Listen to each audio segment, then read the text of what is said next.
Radio Mérignac, Radio Mérignac, la radio qui a de la niaque. Bonjour, vous êtes bien sur Radio Mérignac, je suis avec Jérémy Berrier et Gino Forte. Bonjour. Bonjour. Bonjour Eric. Alors, vous étiez organisateur du grand rassemblement aujourd'hui au stade Chaban-Delmas ou l'Escure pour les plus anciens. Alors, pour commencer, êtes-vous content de la mobilisation aujourd'hui ? Oui, bien sûr, c'était inespéré d'avoir autant de personnes, hein.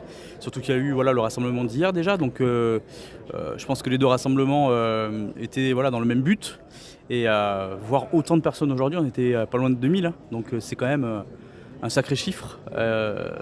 On en est très très content, très satisfait bien sûr.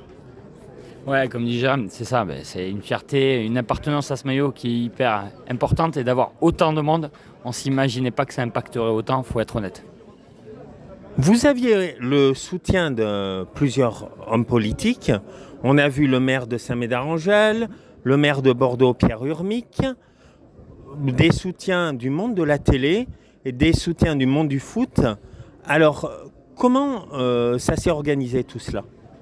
En fait, on était une petite équipe d'organisation, donc il y avait Gino et moi, il y avait aussi 3-4 personnes qui étaient un petit peu en sous-marin, qui ne veulent pas forcément qu'on parle d'eux, mais ils ont fait un beau travail aussi. Donc on a un petit peu sectorisé les domaines. Donc je suis un petit peu plus occupé de tout ce qui était les anciens, les célébrités, tout ce qui touche aux personnalités.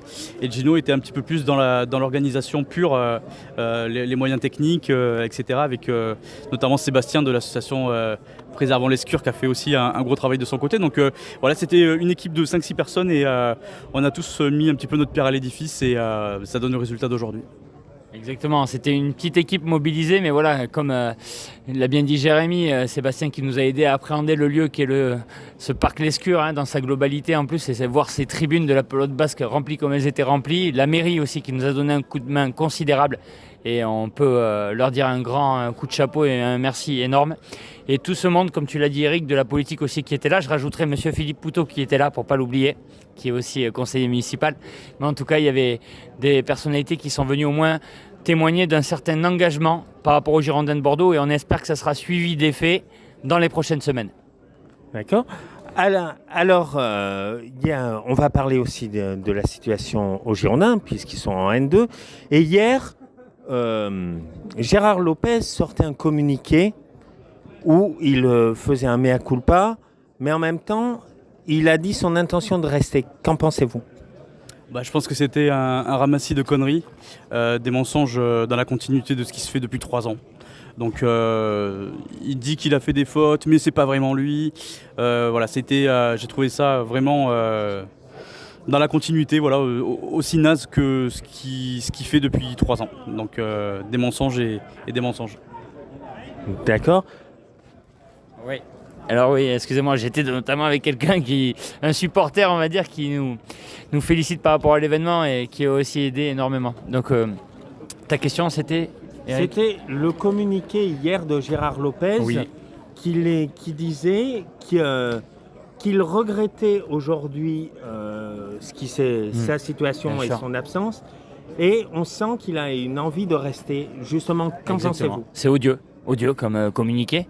Pourquoi ? Parce qu'il reconnaît ses torts. Alors, qui reconnaît ses torts, on lui demande depuis 3 ans, il ne l'a jamais fait. Et maintenant, on a l'impression qu'il se place en sauveur, qui va être capable de redynamiser le club ou le reconstruire. Alors à Gérard Lopez et à sa direction, on leur dit clairement non, nous ne voulons pas de vous. Ce n'est pas le pilote qui va faire cracher l'avion, qui va le garder en main maintenant, non. Ce sont aussi des personnalités, des anciens joueurs qui l'ont dit clairement. On a cité Alain Giresse aujourd'hui, mais il y a d'autres grands joueurs qui se sont positionnés, mais aussi des politiques, le peuple bordelais. Et toutes ces personnes, elles demandent clairement à Gérard Lopez de faire dans les moyens qu'il puisse faire le mieux possible pour le club avant de partir et d'envisager un départ le plus rapidement possible. Ça nous est hyper important à rappeler. D'accord, et j'aurais une dernière question pour vous deux. Hier a eu lieu le premier match des Girondins. Alors, qu'en avez-vous pensé ? C'était un match avec 15 mecs qui sont ensemble depuis 3 jours, donc c'était pas parfait. Ils ont mis des ingrédients qui correspondent à ce qu'on veut voir sur un terrain de foot. La victoire aurait pas été déconnante parce que ils ont eu les plus belles occasions, ils sont tombés sur un grand gardien de Poitiers. Donc on gagne 1-1 sur un but vraiment rocambolesque et qui a mis le sourire à tout le monde. Donc c'est pas une victoire, mais elle en a quand même un petit peu le goût. C'est ça.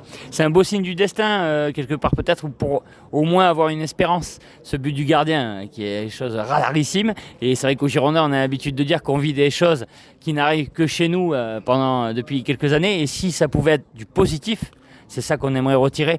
Donc cette équipe qui est faite de briques et de brocs, qui vient d'arriver ensemble depuis très peu de temps, on va quand même la suivre, on va l'encourager comme le staff technique.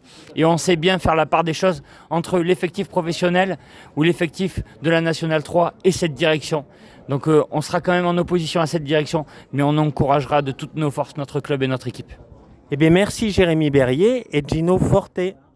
Merci Eric d'être venu. Merci à Radio Mérignac.